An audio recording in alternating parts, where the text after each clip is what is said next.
Welcome everybody to my channel. My name is A-Aron, and today we're going to discuss, do fees really matter? And how you determine what investments you actually decide to use to avoid the fees or limit your exposure. And what brokers would you use to take into account fees? All this is going to be discussed today in my video coming up now.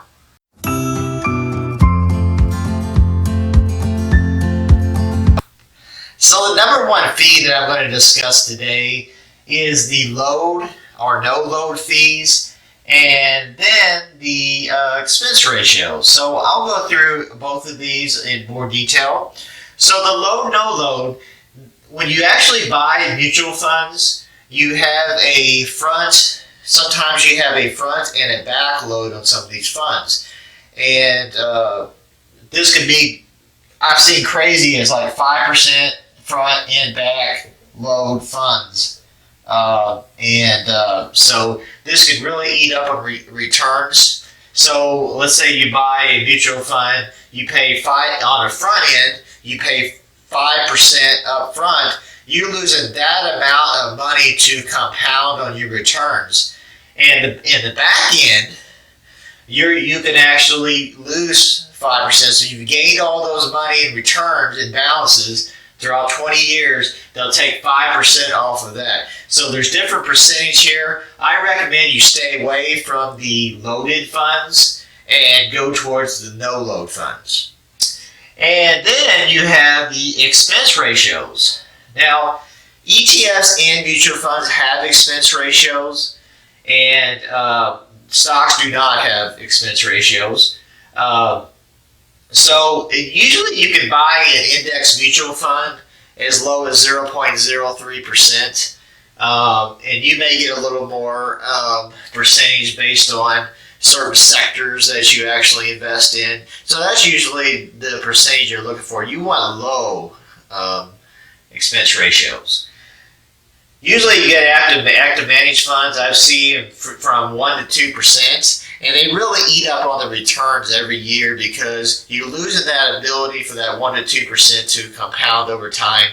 And research has suggested it really takes a big hit. If you make 5 to 7% on stocks annually, my pinball, right? 5% into 7% stocks annually, if you take 1 to 2% off that, that's a huge difference in the bottom line that you're going to get in returns. I say stay away from the active managed funds. And the reason as well is if you buy an active managed fund, it does really well through time. I mean, you can look at the history and see that it's done well over time. How do you determine that that's going to do well in the future? You don't. So what happens if you have a couple bad years where the mutual fund itself is not performing as good as the index mutual fund? Are you going to stick with that fund?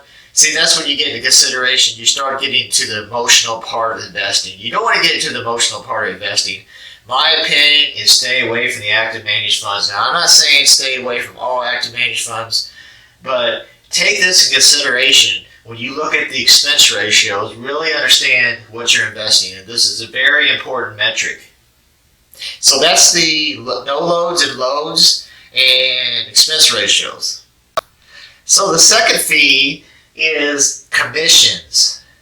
Now, commissions are when you can buy or sell a stock, ETF, or a mutual fund. Some of them have commissions, and you have to look at the fees of your specific broker that you use. So it is very important. If you actually look at discount brokers, they charge a lower commission in most cases.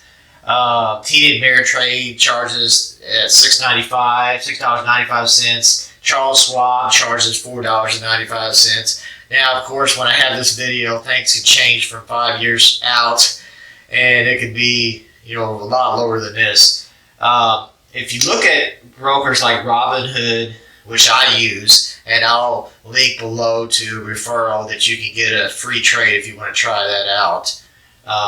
We both get a free trade. I just want to mention that. And M1 Finance, which is something I want to try this weekend. I've got the referral that somebody else sent me, so I want to try the M1 Finance out and give you a suggestion. But I've also heard that that's no commissions as well. TD Ameritrade and Schwab do have commission-free ETFs and mutual funds. They do have a list of them, which is good if you want to check that out. I also want to mention that if you buy and sell a small amounts of buys and sells, it can really kill the returns. So be careful of that. If you're putting in your account and you're buying $100, let's say, of Microsoft, and you're selling $110 of Microsoft, and you have a commission of $10, it costs you $10 to buy, $10 to sell.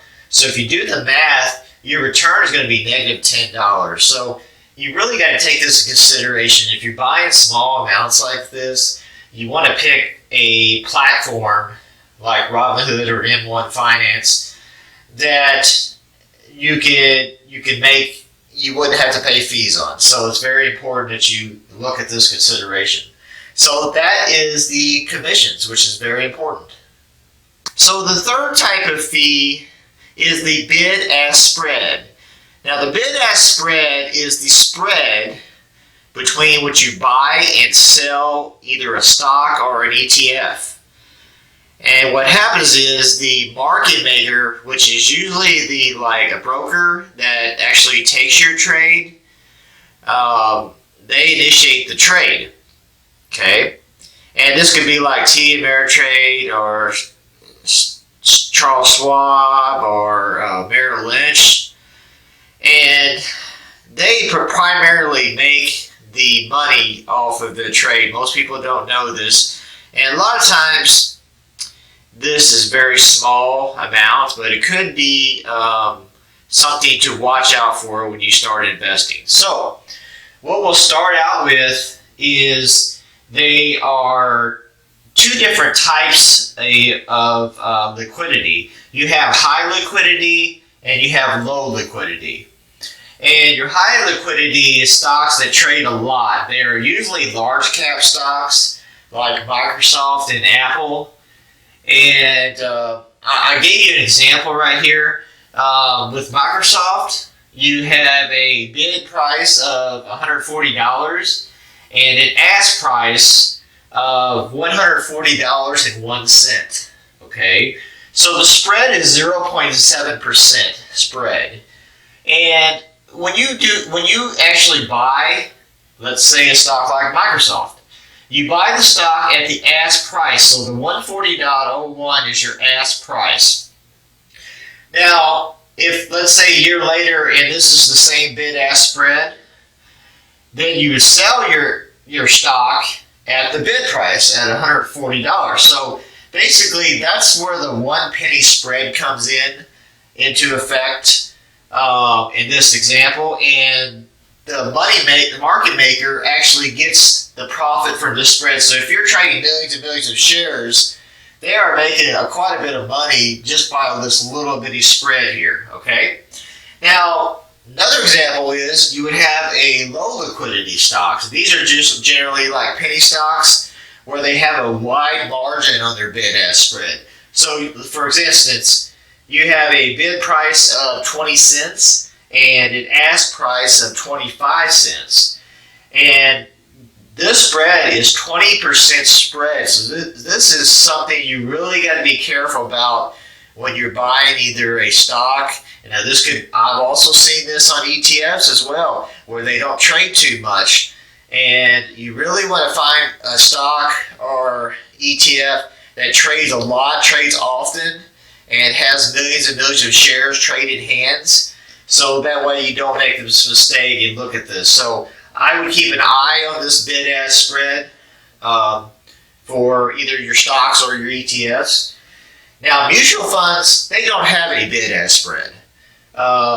They actually close at the end of the day at net asset value, and it works itself out at the end of the day. So that is the net asset value. So you don't have to worry about that expense of that. So it may be a consideration when you're deciding whether to go with ETFs or mutual funds. I tend to go to mutual funds more often not just because of this, but for other reasons. Thank you everybody for watching my video today, and I really appreciate all the comments that I've been receiving lately and the new subscribers, so really appreciate it. If you like the content today, please click that subscribe button. That would mean the world to me.